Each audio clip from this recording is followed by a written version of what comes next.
Police ने पेशावर में खवातीन के जरिए घरों का सफाया करने वाले 2 खवातीन समेत 5 रुकनी डकैत गिरोह को गिरफ्तार कर लिया। एसपी सिटी के मुताबिक मुलजिम जानबाज अपनी बीवी मरियम को लोगों के घरों में काम करने के गर्ज से भेजता था और मौका मिलते ही अपने साथियों की मदद से घर में पैसे और कीमती सामान लूट लेता था। किसी वकूआ के लिए मनसूबबंदी कर रहे हैं तो उस पर हमने उसी जगह पे रेड कर दिया।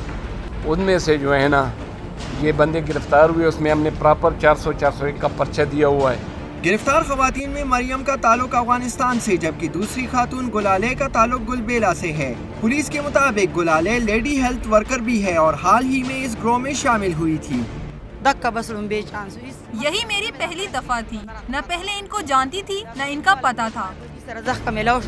पुलिस के मुताबिक डकैत गिरोह इससे कबल भी इस किस्म की 5 कार्रवाइयों में मुलविस रह चुका है। मुलजिमान से लूटा हुआ 50 में से 45 तोले सोना और 3 लाख रुपए से जायद रकम भी बरामद कर ली गई है।